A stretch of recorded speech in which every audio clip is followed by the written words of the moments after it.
ॐ अज्ञानतिमिरन्धस्य ज्ञानाञ्जनशलाकया चक्षुरुन्मिलितं येन तस्मै श्रीगुरवे नमः।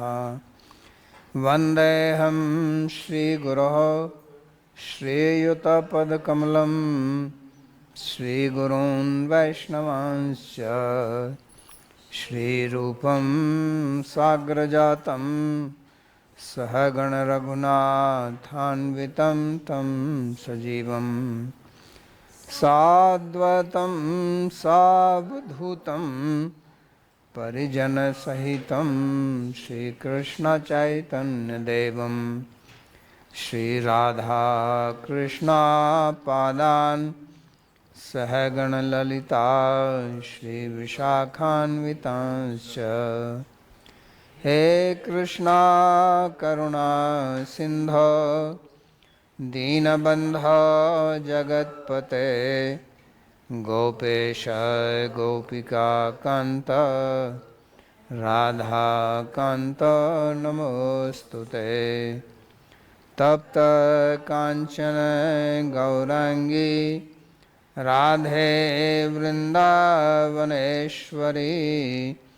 वृषभानुसुते देवी प्रणमामि हरिप्रिये। नमो महावदान्याय कृष्णा प्रेम प्रदायिने कृष्णाय कृष्णा चैतन्य नाम्ने गौरत्विषे नमः। पंचतत्वात्मकं कृष्णं भक्तरूपस्वरूपकं भक्तावतारं भक्ताख्यं नमामि भक्तशक्तिकम्। श्रीकृष्ण चैतन्य प्रभु नित्यानंदा श्री अद्वैत गदाधर श्रीवासदि गौरभक्तवृंदा। हरे कृष्णा कृष्णा कृष्णा हरे हरे हरे राम राम राम हरे हरे। जन्माद्यस्य यतोऽन्वयादितरतश्चार्थसुभिज्ञस्वराट् तेने ब्रह्महृदायादिकवये मुह्यन्ति यत्सूरयः। तेजो वारिमृदां यथा विनिमयो यत्र त्रिसर्गो मृषा धाम्ना स्वेन सदा निरस्तकुहकं सत्यं परं धीमहि। नारायणं नमस्कृत्य नरं चैव नरोत्तमं देवीं सरस्वतीं व्यासं ततो जयमुदीरयेत्। स्वस्ति अस्तु विश्वस्य खलः प्रसीदतां ध्यायन्तु भूतानि शिवं मिथो धिया। मनश्च भद्रं भजता दधोक्षजे आवेश्यतां नो मतिरप्यहेतुकी। आप सभी का स्वागत है आज के इस गीता के प्रवचन में। और हम अध्ययन कर रहे हैं 6ठे अध्याय का 26वां श्लोक। भगवान यहाँ पर ध्यान योग का वर्णन कर रहे हैं।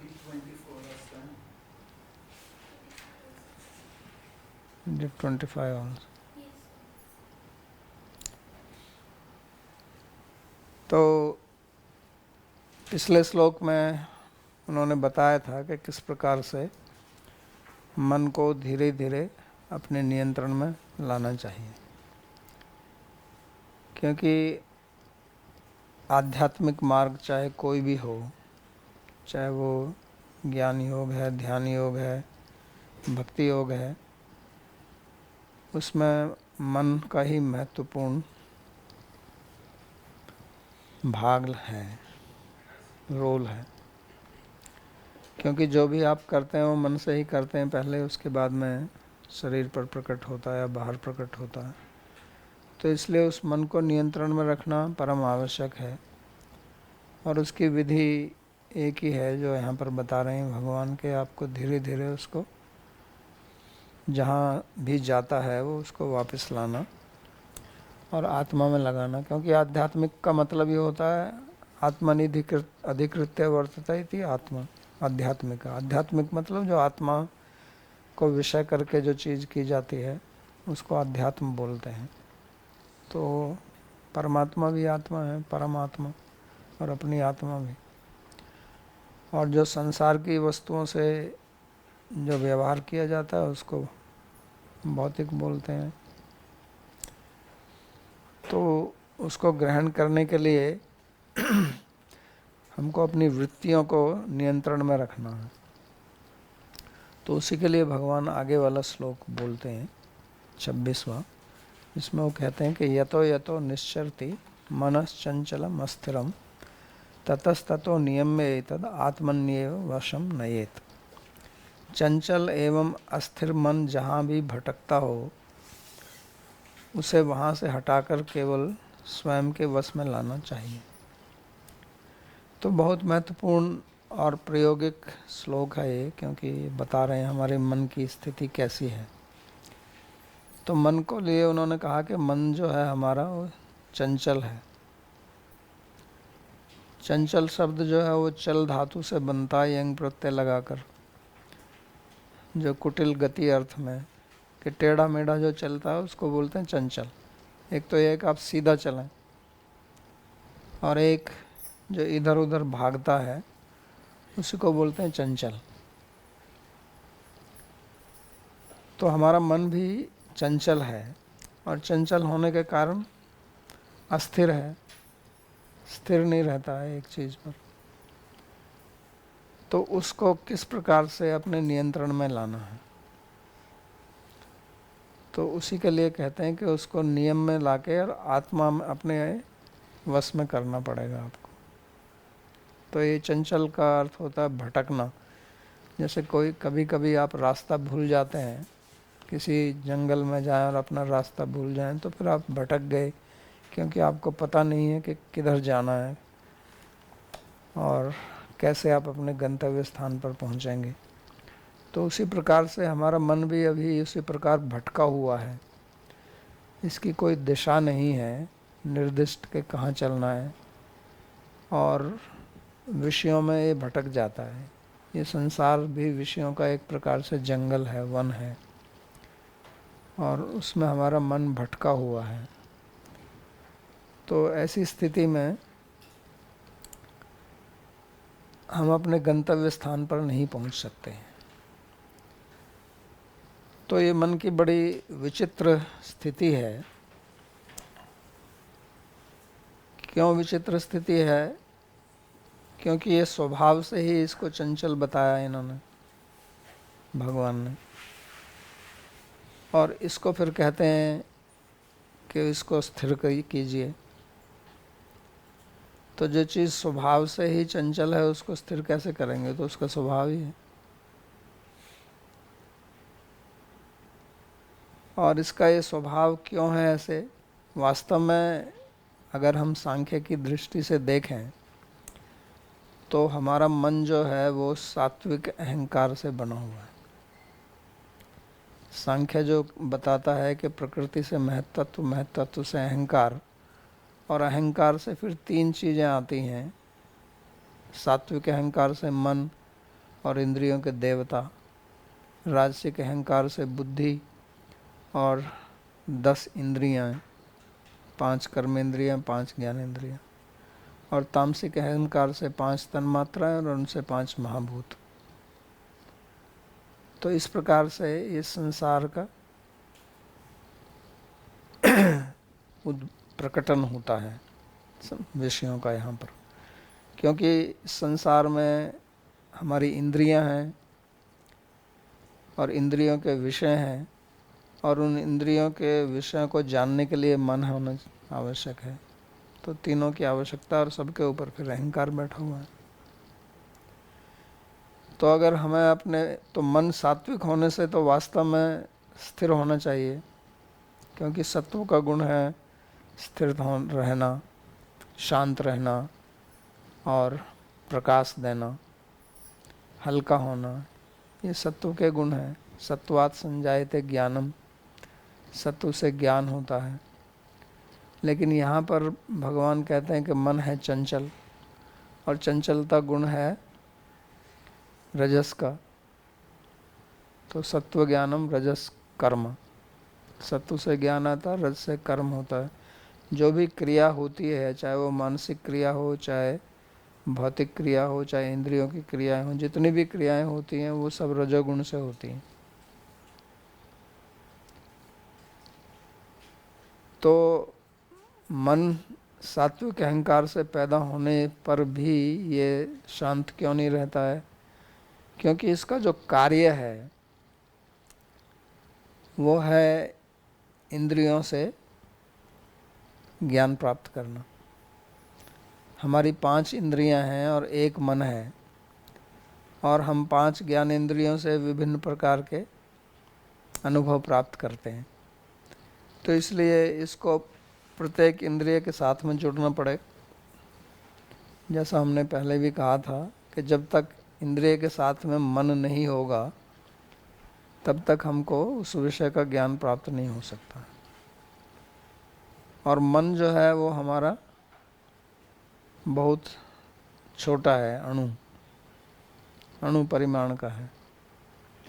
तो इसलिए इसको इंद्रियों के साथ में अगर जुड़ना है तो एक इंद्रिय से दूसरे इंद्रिय की तरफ इसको गति करनी पड़ेगी। अगर हमको देखना है तो हमारे मन को हमारी चक्षु इंद्रिय के साथ में रहना पड़ेगा। अगर हमको सुनना है तो हमारी मन को हमारे श्रवण इंद्रिय के साथ में रहना पड़ेगा। तो जैसे अब हम यहाँ पर बैठे हुए हैं, हम देख रहे हैं और सुन भी रहे हैं, तो मन को दोनों के साथ चलना पड़ेगा ना। सुनो भी, देखो भी, देखो भी, सुनो भी, और एक साथ 2 काम होते नहीं हैं। तो इसलिए इसको बहुत जल्दी एक इंद्रिय से दूसरे इंद्रिय, दूसरे इंद्रिय से पहली बार ऐसे दौड़ लगानी पड़ेगी, तभी हम देख सकते हैं और सुन सकते हैं। तो इसको अपना कार्य करने के लिए चंचल होना ही पड़ेगा। अगर ये चंचल नहीं होगा तो या तो हम देखेंगे फिर हम सुनेंगे नहीं, या हम सुनेंगे तो देखेंगे नहीं। और उतना ही नहीं है, आप बैठे हुए हैं, सुन रहे हैं, देख रहे हैं, फिर एक मच्छर आके आपको काट रहा है तो उसका भी ज्ञान हमको होना है, नहीं तो मच्छर काटता ही रहेगा। तो इसलिए मन को चंचल होना आवश्यक है। इस संसार में अगर हमको जीना है, संसार में अगर हमको रहना है, तो मन को चंचल बनना ही पड़ेगा।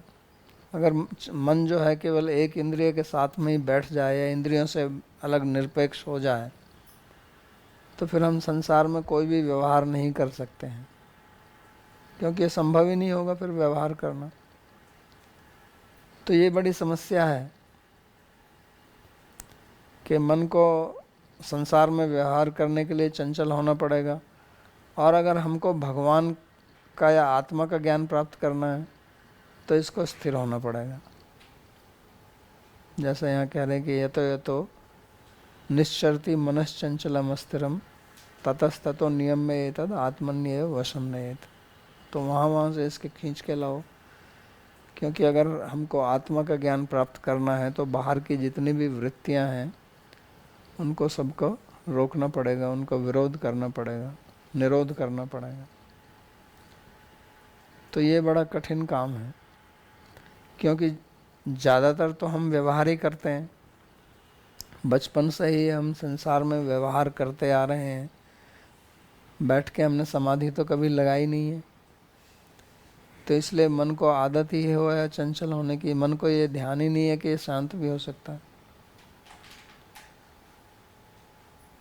तो इसलिए इसको बहुत अभ्यास की आवश्यकता है, क्योंकि जिस चीज़ का आपने जन्म से ही अभ्यास किया है उसको रोकना कितना कठिन काम है। जिसके संस्कार बचपन में पड़ जाते हैं फिर उसको आप बदलना चाहें तो कितना कठिन काम है। फिर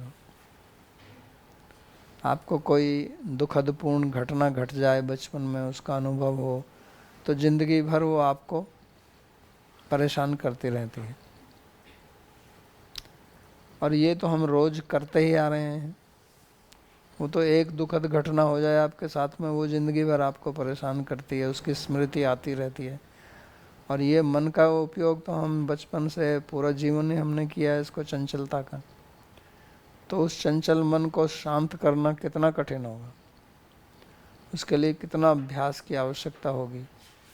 तो इसलिए उसको अभ्यास भी करना पड़ेगा और उस साथ में वैराग्य भी रहना पड़ेगा, यानी कि इसको व्यर्थ की चीज़ों से हटाना भी पड़ेगा और इसको एक विषय में लगाना भी पड़ेगा। तो बहुत कठिन काम है, क्योंकि हम संसार में रहते हैं तो हमको अपनी क्रिया भी, अपना व्यवहार भी करना पड़ेगा। वो तो हम छोड़ नहीं सकते, क्योंकि हमारा जीवन ही नहीं चलेगा। हमको खाना खाना है, खाना बनाना है, उसके लिए कुछ कार्य करना है, पैसा कमाना है, तो वहाँ तो मन का उपयोग करना पड़ेगा और वहाँ तो हमारा मन चंचल रहेगा ही।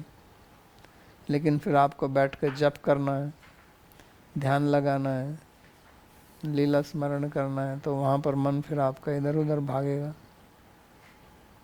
क्योंकि उसको स्वभाव ही है वो।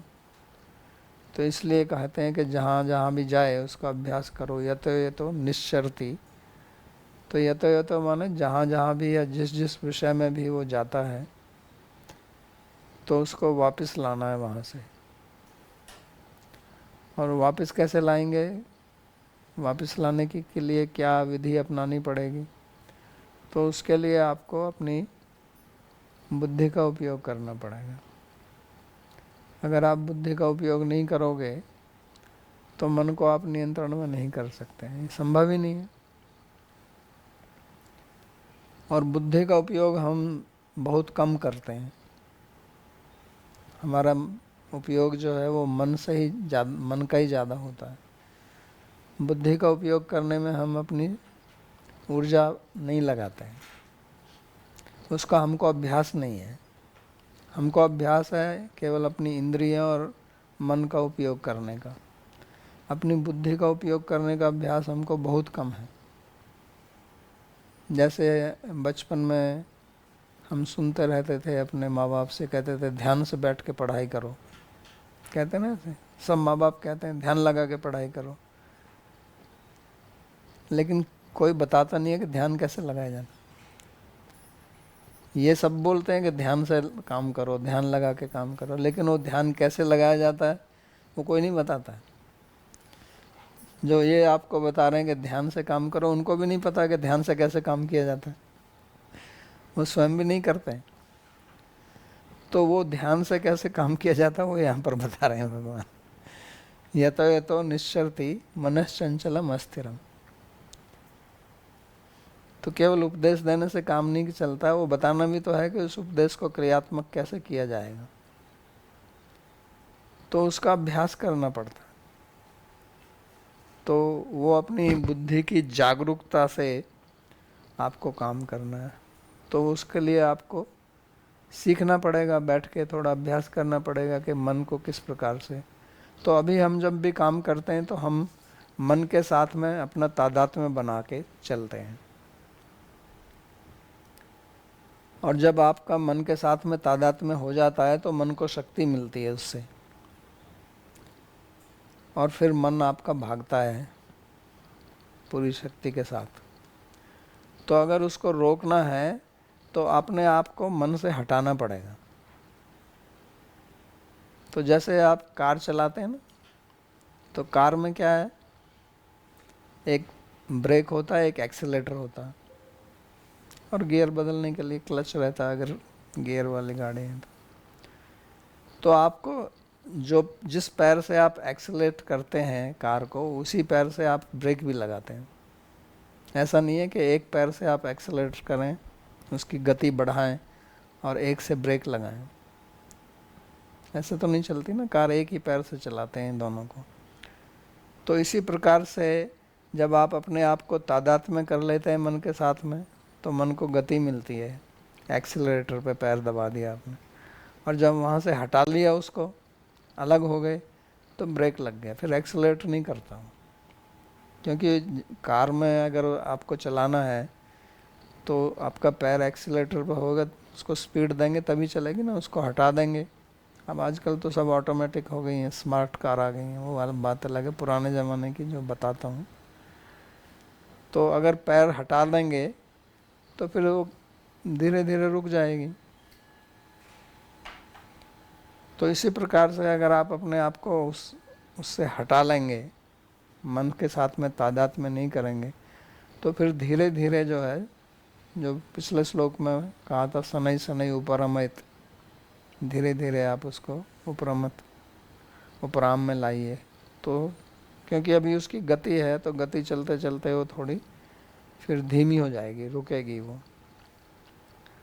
तो इसलिए यहाँ पर वो विधि बताते हैं कि किस प्रकार से उस मन के तादात्म्यता को हटाना है।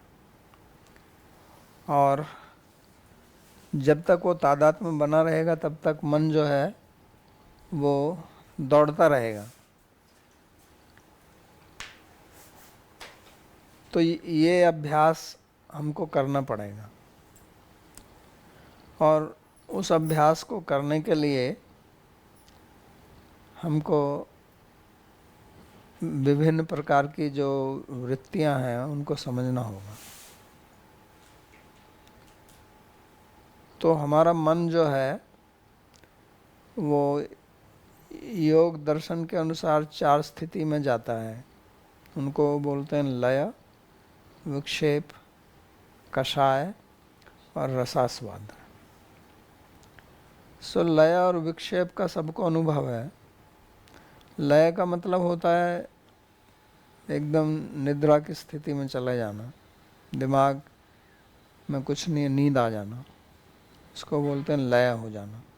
जैसे संसार का लय होता है तो सब क्रिया नहीं होती कोई भी, तो निद्रा की अवस्था लय को बोलते हैं। और विक्षेप का मतलब होता है जब ये इधर उधर भागता रहता है।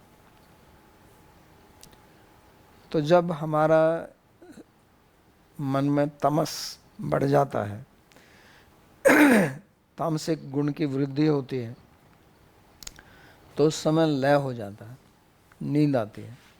जैसे जब हमको नींद आती है तो हमारा सिर भारी भारी हो जाता है ना, क्लास में बैठे हैं, बैठे बैठे नींद आ गई तो ऐसे लगता है सिर कितना भारी हो गया। तो वो तमस का गुण है, तमस भारीपन लाता है, और तमस किसी चीज़ को अवरोध कर देता है, रोक देता है, एक तरह से ब्रेक लगाता है, तो उसको लय बोलते हैं। और विक्षेप का मतलब होता है भागना, इधर उधर चलना, तो रजस से होता है। तो इसलिए सोने की जो अवस्था होती है वो तामसिक गुण से होती है, और जो हम क्रियाएं करते हैं वो रजोगुण से। तो जब रजस बढ़ता है तो हमारा मन इधर उधर भागता है, और फिर जितना ज़्यादा रजस होगा उतना ही ये दौड़ लगाएगा इधर उधर। जैसे आजकल बच्चों में एक बीमारी देखी जाती है, वो क्या बोलते हैं उसको, ADHD, अटेंशन डेफिशिएंसी। तो वो बहुत बच्चे बड़े हाइपर एक्टिव रहते हैं, उनका मन एक चीज़ में स्थिर होता नहीं है। तो इसका मतलब बहुत रजस बढ़ा हुआ है। और उसका कारण है क्योंकि आजकल वातावरण राजसिक बहुत ज़्यादा है, भोजन बहुत राजसिक है, क्रियाएं भी राजसिक हैं, तो उनका मन ही जो है वो ज़्यादातर रजस में ही चलता है। इसलिए वो किसी एक विषय पर अपने मन को केंद्रित नहीं कर सकते हैं, रजोगुण की प्रबलता के कारण। तो आध्यात्मिक मार्ग में जो नियम बनाए जाते हैं कि आप समय से सोएं, समय से उठें, नियमित संयमित आहार करें, आहार में भी सात्विक आहार करें, तो वो इसलिए कहा जाता है क्योंकि हमारा जो मन है उसको भी भोजन चाहिए। जैसे कार है तो कार में अगर पेट्रोल नहीं होगा तो कार नहीं चलेगी। तो इसलिए हमारा मन, हमारी इंद्रियां, बुद्धि, उनको भी भोजन चाहिए, भोजन से चलती हैं। अन्न से ही मन बनता है, भोजन से ही मन बनता है। तो जैसा भोजन करेंगे वैसा ही मन बनेंगे। अगर हम राजसिक भोजन करते हैं तो मन भी राजसिक होगा, सात्विक भोजन करते हैं तो सात्विक मन बनेगा।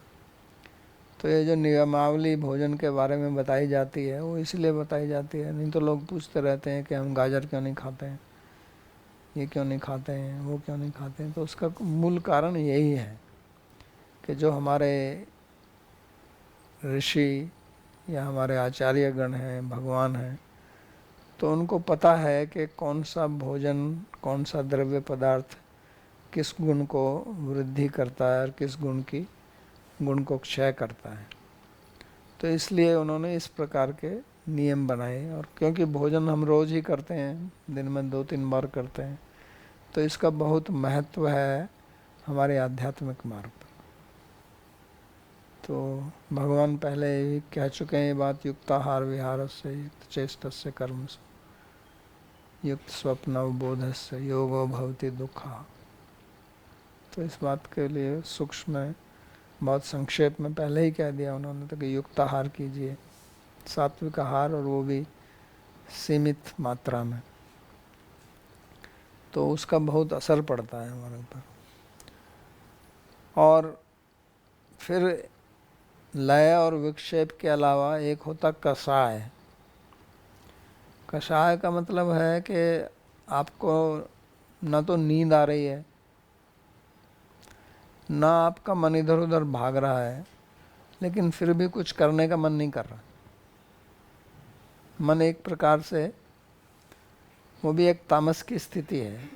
एक तामस की स्थिति ये है कि आपको नींद आती है, और एक तामस की स्थिति है कि मन इधर उधर दौड़ नहीं लगा रहा, लेकिन मन में कुछ विचार भी नहीं आ रहे। कुछ ऐसा इच्छा होती है कि कहीं मन नहीं लगता है। जैसे लोग जो विषाद में चले जाते हैं ना, डिप्रेशन में, तो उनके मन में ज़्यादा विचार भी नहीं चलते हैं, क्योंकि विचार चलने के लिए रजोगुण की आवश्यकता है। लेकिन वो कोई समाधि की भी स्थिति नहीं है, ऐसा नहीं है कि वो समता की स्थिति में है। तो उस कारण से जो है उसको कषाय बोलते हैं। और एक होता है रसास्वाद। तो रसास्वाद का मतलब है कि आपका मन जो है किसी एक विषय में लग जाता है, उसमें आनंद आता है। वो ध्यान का भी आनंद, ध्यान लग जाए उसका भी आनंद लेना, वो भी समाधि में अवरोध देता है। तो इस प्रकार से, तो इसलिए लय और कषाय ये तमोगुण के कारण होते हैं, और विक्षेप और रसास्वाद ये रजोगुण के कारण होते हैं।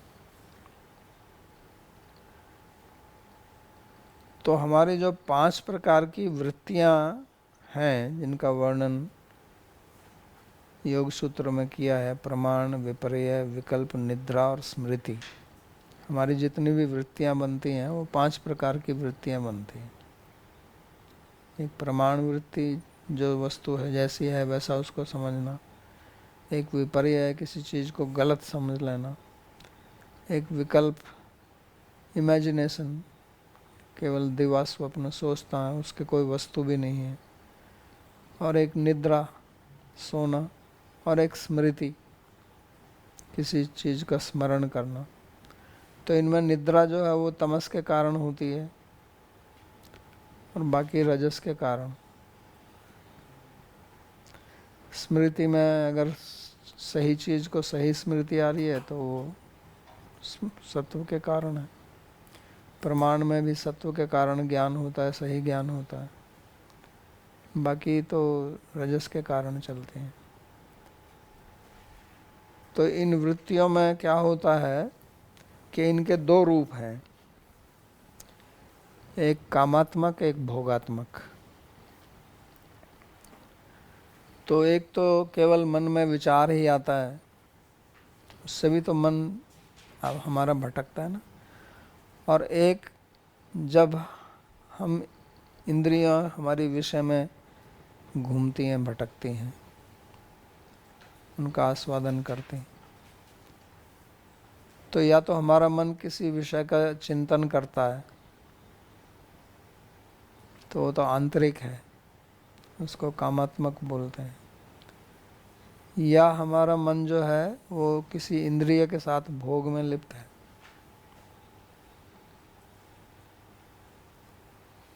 तो ये राग के कारण होता है। तो हमारा मन जो है उसमें राग और द्वेष की दो मुख्य वृत्तियां रहती हैं, और उन्हीं वृत्तियों के ये फिर आगे भेद हैं। तो राग का मतलब किसी चीज़ को चाहना, और द्वेष का मतलब किसी चीज़ से अलग हटना। तो राग क्या करता है कि हमारे मन को रंग देता है। राग शब्द जो है वो उसी धातु से बनता है जिससे रंग शब्द बनता है। रंज धातु है, उसी से राग बनता है, उसी से रंग बनता है। तो ये हमारा मन जो है उसके ऊपर किसी विषय का रंग चढ़ जाता है, तो फिर वो उसी को देखता है, उसी में रंग जाता है और उसी का चिंतन होता रहता है, और उसी में वही अच्छा लगता है। जिस चीज़ में हमारा राग रहता है वो विषय हमको अच्छा लगता है, उससे हमको सुख की अनुभूति होती है, और जिससे द्वेष होता है वो हमको अच्छा नहीं लगता है। तो वास्तव में द्वेष भी राग का ही एक रूप है। उसका भी अपना एक रंग होता है, लेकिन वो रंग है जो हम नहीं चाहते हैं, और राग है जो हम चाहते हैं। तो हमारा मन जो है इसी में घूमता रहता है, और इसके कारण से फिर मन जो है वो अध्यात्म में नहीं लगता। तो विषयाविष्ट चित्तस्य कृष्णा भक्ति सुदूरता। तो ये विषय जो हैं ये हमारे मन को आकर्षित करते हैं। मन उनमें आविष्ट हो जाता है, घुस जाता है, प्रवेश कर जाता है, और मन के साथ में हमारा तादात्म्य में रहता है, तो फिर हमारा भी उसी में प्रवेश हो जाता है, और फिर वो संसार हमको वैसा ही दिखने लगता है। तो जिस प्रकार की वस्तुओं में हमारा राग रहता है, तो उन्हीं के अनुसार हम संसार को देखते हैं। फिर अगर उस राग के समान रूप में चीज़ें बाहर हैं तो हमको अच्छा लगेगा, और उसके विपरीत हैं तो हमको अच्छा नहीं लगेगा। हमारे अंदर जो है राग और द्वेष बैठे हुए हैं। सुखानुसई राग, राग का एक संस्कार रहता है अंदर। जिन चीज़ों से हमको कुछ सुख मिला है तो वो अपनी एक छाप हमारे चित्त में छोड़ देते हैं, और जिन चीज़ों से हमको दुख मिला है वो भी एक प्रकार की छाप हमारे चित्त पर छोड़ देते हैं। तो फिर हम इस संसार को उस राग द्वेष के चश्मे से देखते हैं। अगर बाहर हमारे राग के समानांतर समान उसके अनुरूप वस्तु मिलती है तो हमको लगेगा ये बहुत अच्छी जगह है, बहुत अच्छा वातावरण है यहाँ पर। और जब हमको बाहर की चीज़ें हमारे राग के अनुरूप नहीं मिलेंगी तो फिर आपका मन उचट जाएगा, कहता है यहाँ से निकलो जल्दी, क्योंकि उनमें आपका राग नहीं है, आपका द्वेष है। तो इसलिए एक ही वस्तु एक आदमी को अच्छी लगती है, दूसरे को अच्छी नहीं लगती है। एक ही स्थान एक आदमी को अच्छा लगता है, दूसरे को कहता है कहाँ हमको ले आए यहाँ पर। तो ऐसा क्यों होता है? ऐसा इसलिए होता है कि हमारे अंदर राग और द्वेष के अलग अलग संस्कार बैठे हुए हैं सबके, अपने पूर्व अनुभवों के कारण, और वो भी बदल जाते हैं। एक चीज़ हमको आज अच्छी लगती है, कल अच्छी ना लगे। एक स्थान हमको आज अच्छा लगता है, कल उसमें आपका मन भर जाता है, क्योंकि हमारा मन भी ऊब जाता है चीज़ों से। तो फिर उसी के अनुसार फिर आप निर्णय लेते हैं, राग द्वेष के अनुसार। तो ये सब मन के अनुसार हमारा चलता रहता है। तो उससे बाहर निकलकर ही आप आध्यात्मिक मार्ग में चल सकते हैं। जब तक हम इन राग द्वेष से ऊपर नहीं उठेंगे तब तक हमारी समता की स्थिति नहीं आएगी, जो भगवान ने कहा पहले, समत्वम योग उच्यते। तो इससे निकलना आसान काम नहीं है, क्योंकि इसके लिए हमें अपने अंदर जो राग द्वेष बैठे हुए हैं उनको समझना होगा। और उनको समझना बहुत कठिन है, क्योंकि अपने राग द्वेष को देखने के लिए हमें अपने आप को उनसे हटाना पड़ेगा। अभी हमने अपने आप को उनसे तादात्म्य किया हुआ है। कोई भी चीज़ आपको देखनी है तो उससे थोड़ी दूरी तो बनानी पड़ेगी ना। अगर आपको पुस्तक पढ़नी है और आपके बिल्कुल आँख के सामने हम पुस्तक लगा दें तो आप नहीं पढ़ सकते उसको। पढ़ने के लिए थोड़ा दूर रखना पड़ेगा। तो इसी प्रकार से अगर हमको अपने राग और द्वेष और हमारे अपने संस्कार जो बैठे हुए हैं उनको अगर हमको देखना है तो हमें उनसे थोड़ा दूर करना पड़ेगा अपने आप को। तो यही योग की प्रक्रिया है। इसी को साक्षी भाव बोलते हैं। आपको साक्षी बनना पड़ेगा उनका। और ये अभ्यास हमने किया नहीं है तो इसलिए कठिन पड़ता है। और जब तक हम इसको नहीं समझेंगे तब तक हम इनके साथ में तादात्म्य बना के रहेंगे और उन्हीं से चलते रहेंगे। और फिर हमको कोई कुछ कहता है तो अगर आपके राग और द्वेष के बारे में फिर कोई कुछ बताएगा आपको तो बहुत बुरा लगेगा आपको, क्योंकि आपने उनके साथ में राग द्वेष के साथ में तादात्म्य बनाया हुआ है। अगर फिर आदमी कोई कहेगा कि ये तुम्हारी आसक्ति है इसमें इसलिए ऐसा कर रहे हो आप, तो आप फिर समझ नहीं सकते हैं उसको। जब हमारा मन किसी चीज़ में, किसी विषय में, किसी व्यक्ति विशेष में लग जाता है और हम उसको प्राप्त करना चाहते हैं तो कोई दूसरा आपको कहेगा कि नहीं ये आपके लिए हानिकारक है, तो आप सहमत नहीं होंगे, क्योंकि आप अब उसको राग की दृष्टि से देख रहे हैं। और जब तक राग की दृष्टि से देखते रहेंगे तब तक आप उस वस्तु के विषय में ठीक ज्ञान प्राप्त नहीं कर सकते, क्योंकि आपका मन जो है वो राग से रंजित हो गया है। तो उसी से उस रंग के अनुसार ही आपको वस्तु दिखाई देगी। जैसी वो वस्तु है वैसा ज्ञान आपको नहीं होगा। तो यही समस्या रहती है हमारे मनुष्य जीवन में। और इससे ऊपर उठकर ही हम वास्तविकता को देख सकते हैं। तो इसीलिए हमारे संबंधों में कठिनाई पड़ती है, क्योंकि हर एक व्यक्ति के राग और द्वेष अलग अलग हैं। और अगर दूसरा आदमी उनको देख भी सकता है और आपको बताए तो आपको अच्छा ही नहीं लगेगा। तो उसी का ज्ञान भगवान यहाँ पर दे रहे हैं। अब अगर हमको आध्यात्मिक मार्ग में चलना है तो हमको इस राग द्वेष से निकलना ही पड़ेगा। अगर हम इससे नहीं निकलेंगे तो फिर हम भगवान को भी उसी दृष्टि से देखेंगे, उनमें भी हम राग द्वेष की दृष्टि लाएंगे।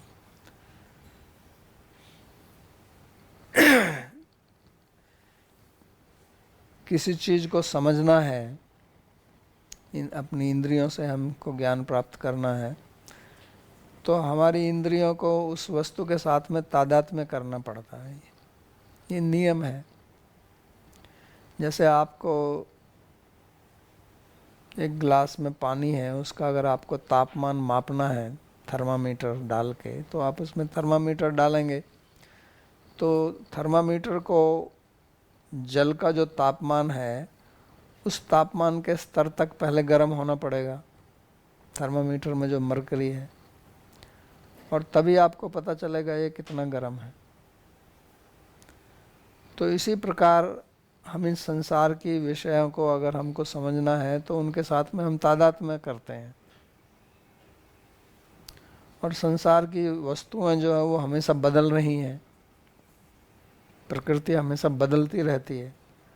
प्रकृति का ये एक गुण है कि वो कभी भी स्थिर नहीं है, क्योंकि वो तो एक चक्र से निकलती है। कोई भी चीज़ पहले पैदा होती है, बढ़ती है, फिर कुछ देर वो स्थिर रहती है, उसके बाद में उसका क्षय होता है। जायते अस्ति परिणमते अपक्षीयते विनश्यति, तो फिर उसका विनाश होता है। तो हर समय हर चीज़ क्षण क्षण बदल रही है, तो हमारे मन को भी, उसके इंद्रियों को भी उनके साथ में वैसा ही होना पड़ता है। लेकिन परमात्मा जो है वो अविकारी हैं, वो स्थिर हैं। हमारी आत्मा भी अविकारी है, अविकार्यो है मुच्यते। तो अगर हमको उस आत्मा या परमात्मा का दर्शन करना है तो हमें भी स्थिर होना पड़ेगा।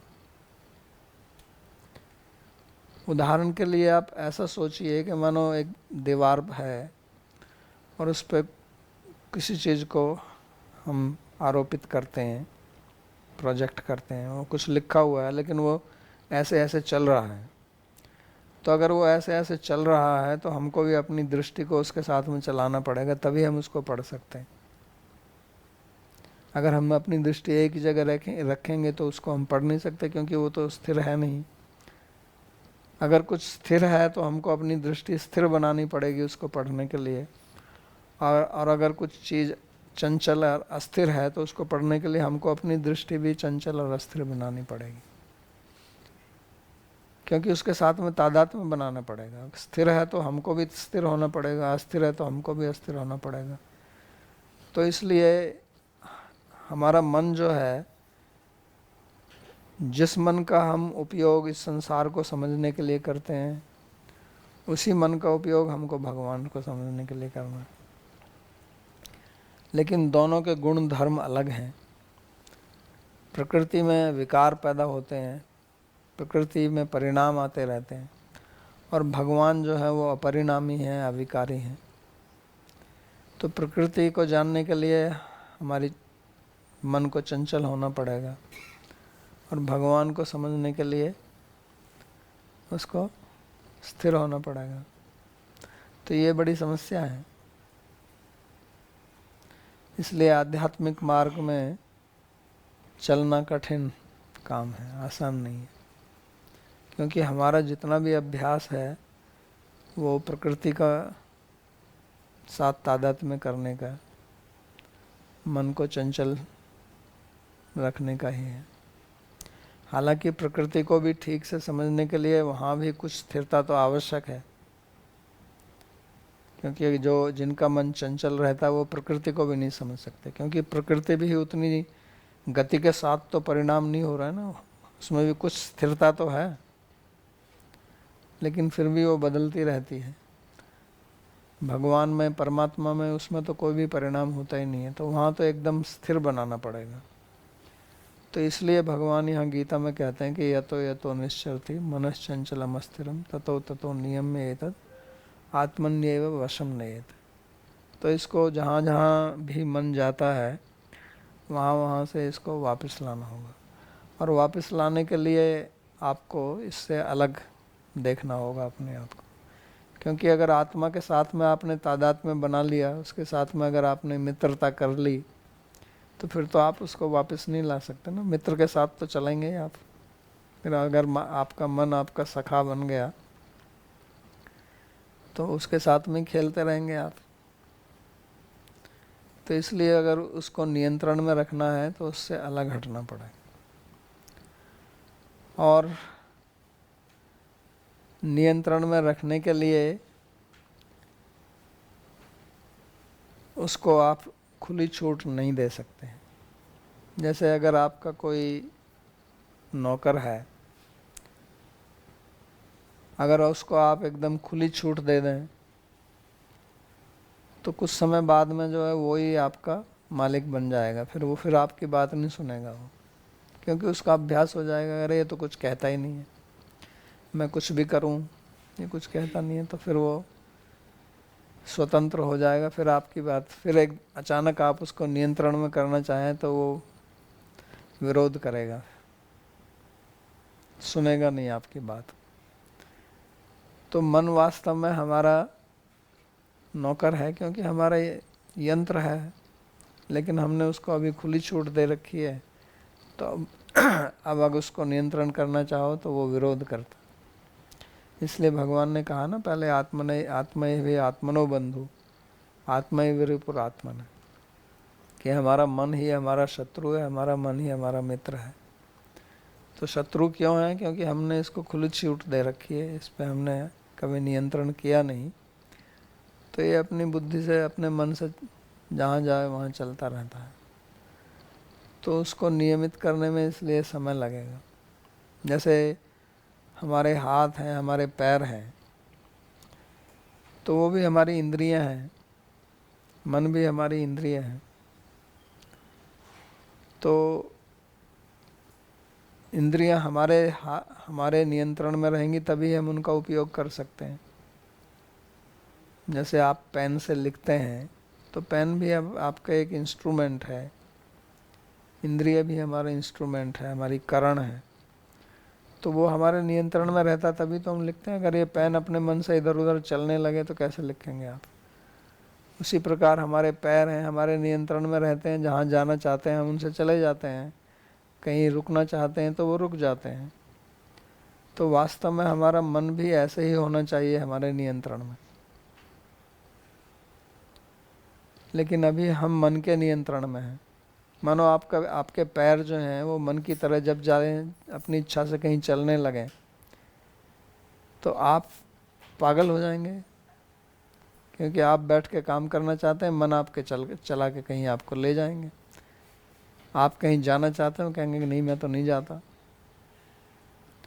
अगर हमारे पैर हमारे नियंत्रण में ना रहें तो हमारा जीवन चलेगा नहीं। लोग कहेंगे पागल हो गए। तो वैसी स्थिति हमारी अभी हमारे मन के साथ में है। इसलिए जो बुद्ध लोग हैं, जो मुक्त पुरुष हैं, उनकी दृष्टि में हम पागल ही दिखते हैं, क्योंकि वो सोचते हैं कि कर क्या रहे हैं, पागलों की तरह इधर उधर भाग रहे हैं। तो इसलिए उस मन को जो है नियंत्रण में करना, यही हमारे मानव जीवन का उद्देश्य है वास्तव में। मानव शब्द या मनुष्य शब्द जो संस्कृत में या हिंदी में है, वो इसी धातु से बने हैं जिससे मन शब्द बना है। क्योंकि हमारे मनुष्य जीवन में, मानव जीवन में मन की ही प्रधानता है। और ये मनुष्य जीवन बना ही है कि आप इस मन को अपने नियंत्रण में रख के भगवान की सेवा में लगाएं। इसलिए गीता में भगवान अंत में जाके सार बात यही कहते हैं जब वो अर्जुन को कहते हैं सर्वगुह्यतमं भूय शृणु मे परमं वच, कि अर्जुन अब मैं आपको अपना बहुत ही सबसे गुह्यतम ज्ञान देता हूँ, सर्वगुह्यतम। तो उसमें वही कहते हैं मन मना, कि आपका मन जो है मेरे में लगाइए, बस इतना ही उपदेश है। यही सार है सारे उपदेश का, मन को भगवान में लगाना। अभी हमारा मन जो है वो विषयों में लगा हुआ है और उसी के कारण हम कष्ट उठा रहे हैं, पागल कुत्ते की तरह भाग रहे हैं इधर उधर। जैसे कभी कभी कुत्ता पागल हो जाता है तो उसको देखो तो एक जगह शांति से नहीं बैठ सकता हो, इधर उधर भागता है। उसके पास गए तो आपको काट लेगा बगैर बात के लिए, कोई कारण नहीं है, पागलपन है उसका। तो अभी मनुष्य, हमारा मनुष्य जीवन भी इसी प्रकार से है, पागल की तरह हम इधर उधर दौड़ रहे हैं। हमको पता नहीं है कि हम कर क्या रहे हैं, हमारे जीवन का उद्देश्य क्या है, और पागल की तरह किसी को काट लेते हैं, झगड़ा कर देते हैं बगैर बात के, कोई प्रयोजन नहीं है। तो अगर हमको सही मानव जीवन का सही लाभ उठाना है तो उसके लिए यहाँ गीता में भगवान ये ज्ञान हमको दे रहे हैं, तभी वास्तव में हमारा जीवन सफल होगा। और उसका फल क्या है वो अगले वाले श्लोक में भगवान बताते हैं। प्रशांत मन संह्येनम योगिनम सुखमुत्तमम उपैति शांत रजसम।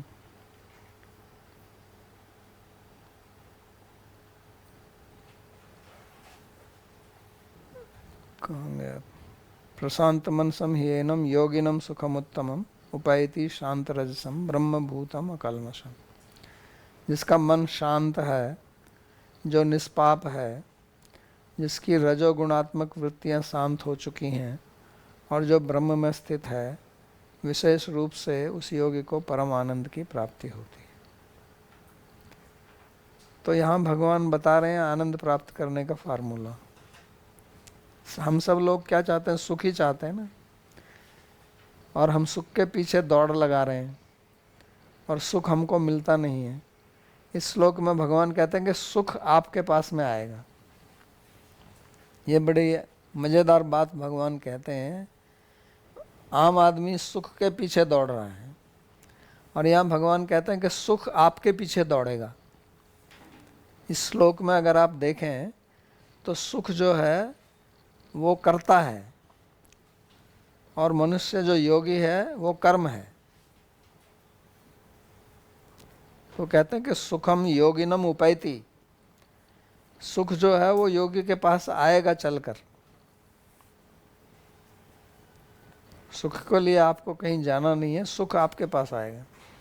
लेकिन कब आएगा? जब आपका मन शांत हो जाएगा। प्रशांत मनसम ही एनम, ही कहते हैं निश्चय पूर्वक। इसमें कोई शंका नहीं होनी चाहिए। ऐसा नहीं है कि हो भी सकता है, नहीं भी हो सकता है। तो एनम योगिनम, इस योगी के पास में सुख दौड़ता हुआ आएगा। लेकिन वो योगी कैसा? शांत रजसम, उसका रजस शांत हो गया है, मतलब रजस तमस से ऊपर उठ गया है वो। और ब्रह्म भूतम अकल्मषम, तो वो अकल्मष है, उसके कोई पाप नहीं है, पाप विहीन हो गया है। क्यों? क्योंकि उसके पास में रजस नहीं है। सारे जो पाप होते हैं वो रजोगुण से होते हैं। सात्विक व्यक्ति पाप नहीं करता, तामसिक तो कुछ करता ही नहीं है। सात्विक जो है वो ज्ञान में स्थित है, तो वो पाप क्यों करेगा? तो पाप का मूल कारण जो है वो रजस है। तो इसलिए वो कहते हैं कि वो शांत रजसम, और इसलिए प्रशांत मनसम, इसलिए मन भी उसका प्रशांत है। और ब्रह्म भूतम, उसने ब्रह्म को प्राप्त कर लिया है। तो ऐसा व्यक्ति जो है वो आनंद को प्राप्त करता है। तो सात्विक व्यक्ति धार्मिक होता है और राजसिक तामसिक अधार्मिक होता है। एक अधर्म जो है वो रजस में होता है, जब आदमी क्रियात्मक रूप से कुछ अधर्म करता है, चोरी करता है, मारता है, कुछ करता है। एक तामसिक भी अधर्म होता है कि जो उसको करना चाहिए वो नहीं करता है, तो उससे भी अधर्म होता है। उसी प्रकार जैसे सत्व से धर्म होता है, ऐसे तामसिक भी धर्म हो सकता है कि आदमी इतना तामसिक है कि गलत काम करता ही नहीं है वो। क्योंकि गलत काम करने के लिए भी थोड़ा रजस तो चाहिए ना। तो इसलिए प्रशांत मनसम ह्येनम योगिनम सुखम उत्तमम, उत्तम सुख की प्राप्ति होती है। उत्तम सुख से क्या मतलब है? एक सुख होता है जो आता है और फिर उस सुख का परिणाम दुख होता है। राजसिक सुख इसी प्रकार का होता है ना, कि परिणाम यत्तदग्रे अमृतम, जो आगे तो पहले तो आपको सुख दिखता है लेकिन उसका परिणाम दुख होता है। तो ऐसा सुख जो है उसको राजसिक सुख बोलते हैं। तो ये सुख उस प्रकार का नहीं है, ये वास्तव में गुणातीत सुख है और इसका कभी अंत नहीं होता है। और इससे दुख की प्राप्ति, क्योंकि ये किसी विषय से नहीं आता है, तो ऐसा सुख योगी को मिलता है। तो इस सुख के लिए ही हम लालायित रहते हैं और इसी के लिए हम परिश्रम करते हैं, लेकिन वो मिलता नहीं है। सुखाय कर्माणि करोति लोके न तत्सुखम अन्यदुपारकम। तो सुख के लिए हम काम करते हैं, लेकिन सुख वगैरह तो कुछ मिलता नहीं है, दुख मिलता है। दुख के लिए हम कार्य नहीं करते, फिर भी वो आता है। तो उसका मूल कारण यही है, हमारा जो अज्ञान है, अविद्या। अज्ञानेनावृतम ज्ञानम तेन मुह्यन्ति जन्तवः। तो अज्ञान के कारण हम मोह में पड़े हुए हैं और उससे फिर हम गलत काम करते हैं मोह की अवस्था में। क्योंकि जब हमारी मानसिक स्थिति मोह में है, मोह का मतलब हम वास्तविकता को नहीं समझ रहे हैं, तो फिर हमारे जो निर्णय होंगे, हमारे जो क्रियाकलाप होंगे, उनका परिणाम फिर दुखी होगा। और यही है, मनुष्य जीवन प्राय करके इसी पे चलता रहता है। जो व्यक्ति धार्मिक नहीं है, आध्यात्मिक मार्ग में नहीं है, तो वो इसी में पड़े रहते हैं। सुख के लिए काम करते हैं, मिलता दुख है, फिर दूसरा काम करेंगे, फिर और दुख मिलेगा, फिर उसको छोड़ेंगे, फिर और कुछ, यही चलता रहता है। तो इसलिए जब तक आदमी उस राग द्वेष से ऊपर नहीं उठेगा, जब तक वो अपने मन को नहीं समझेगा, तब तक ये दुख आते रहेंगे। उसको कोई नहीं रोक सकता है। तो इसी के साथ आज का प्रवचन समाप्त करते हैं। किसी को कोई प्रश्न हो तो पूछ सकता है।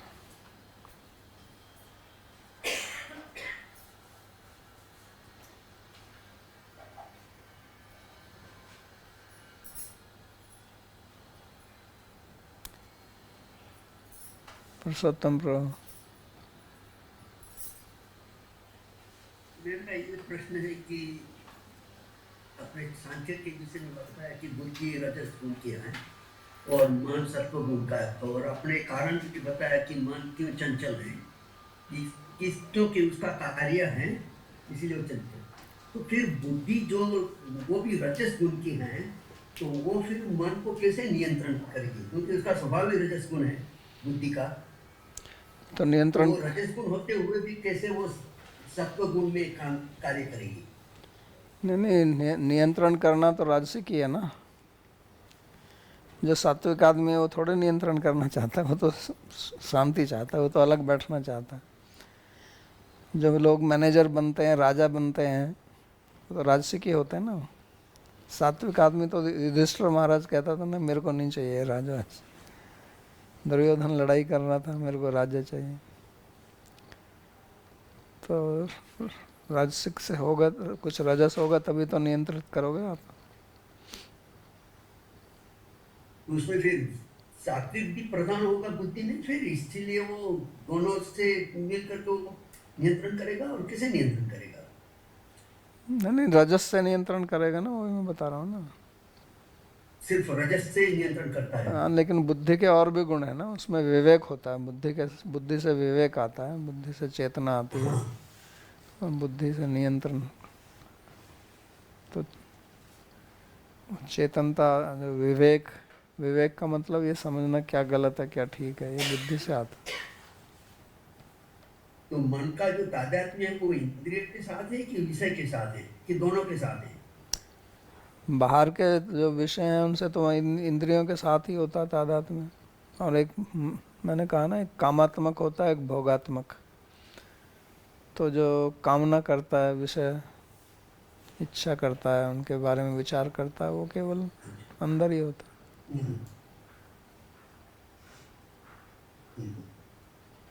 Okay, thank you.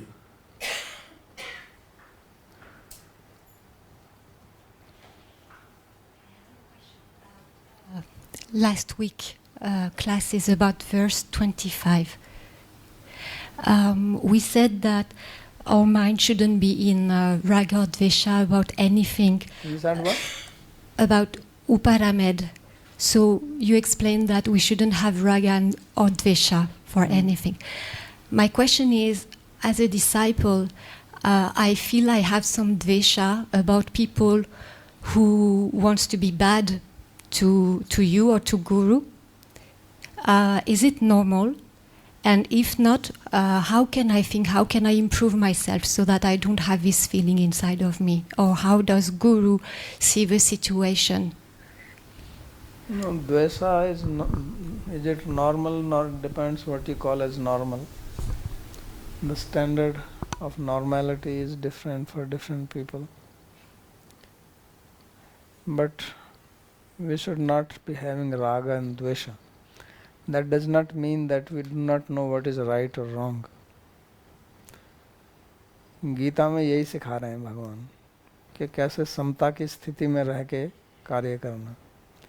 समता की स्थिति में रह के कार्य करने का मतलब ये नहीं कि आप जड़ होकर बैठ जाओ। तो पहले दूसरे अध्याय में यही कहा ना कि सुखे दुखे समय कृत्वा लाभालाभो जया जयो ततो युद्धाय युज्यस्व। वो युद्ध करने के लिए कह रहे हैं भगवान। आप तो किसी के ऊपर तीर नहीं मारेंगे, किसी को गोली नहीं मारेंगे ना, कोई गुरु के प्रति कुछ बोल रहे हैं तो, लेकिन उसके उन्होंने कहा कि समता की स्थिति में बैठ के करो आप। तो समता की स्थिति में बैठने का मतलब है कि आप जो भी कार्य कर रहे हैं वो केवल आपके राग और द्वेष से प्रभावित नहीं है, लेकिन जो करना चाहिए वो कर रहे हैं आप। यानी कि शास्त्र की दृष्टि क्या है उसके अनुसार आप कार्य करते हैं, ना कि राग और द्वेष से। तो दो दृष्टि हैं, एक सांसारिक दृष्टि है जो राग द्वेष से चलती है, और एक शास्त्र की दृष्टि है जो राग द्वेष से ऊपर उठ के होती है। तो इसलिए भगवान गीता में कहते हैं ना कि ज्ञात्वा शास्त्र विधानोक्तम कार्य कर्तुम इहार्हसि, कि पहले आप शास्त्र का विधान समझिए फिर आप कीजिए आपको क्या करना है। तस्मात् शास्त्रम प्रमाणम ते कार्य कार्य व्यवस्थितो।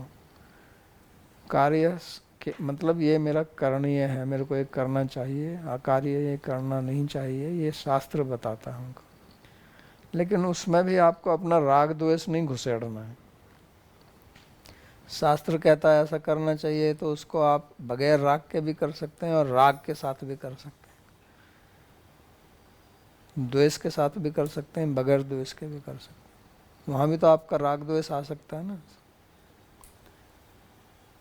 तो उससे भी दूर रहना है। ये ठीक है कम से कम आप शास्त्र के अनुसार कार्य कर रहे हैं, वो अच्छा है, लेकिन वो भी राग द्वेष से विहीन होकर करना चाहिए। यही भगवान सिखा रहे हैं यहाँ पर।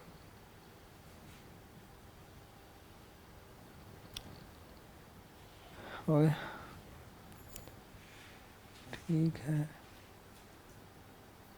प्रार्थना के श्लोक। सर्वोपनिषदो गावो दोग्धा गोपाल नंदनः पार्थो वत्सः सुधीर्भोक्ता दुग्धम गीतामृतं महत्। एकं शास्त्रं देवकी पुत्र गीतम् एको देवो देवकी पुत्र एव। एको मंत्रस्तस्य नामानि यानि कर्माप्येकं तस्य देवस्य सेवा। कार्पण्यदोषोपहतः स्वभावः पृच्छामि त्वां धर्मसम्मूढचेता। यच्छ्रेयः स्यान्निश्चितं ब्रूहि तन्मे शिष्यस्तेऽहं साधिमां त्वां प्रपन्नम्। यत्र योगेश्वरः कृष्णो यत्र पार्थो धनुर्धरः तत्र श्रीर्विजयो भूतिर् ध्रुवा नीतिर्मतिर्मम। कृष्णाय वासुदेवाय देवकी नंदनाय च नंदगोपकुमाराय गोविंदाय नमो नमः। नमः पंकजनाभाय नमः पंकजमालिने नमः पंकजनेत्राय नमस्ते पंकजांघ्रये भवे भवे यथा भक्तिः पादयोस्तव जायते तथा कुरुष्व देवेश नाथस्त्वं नो यतः प्रभो नाम संकीर्तनं यस्य सर्वपाप प्रणाशनम् प्रणामो दुःखशमनस्तं नमामि हरिं परम्। हरि ओम तत्सत्।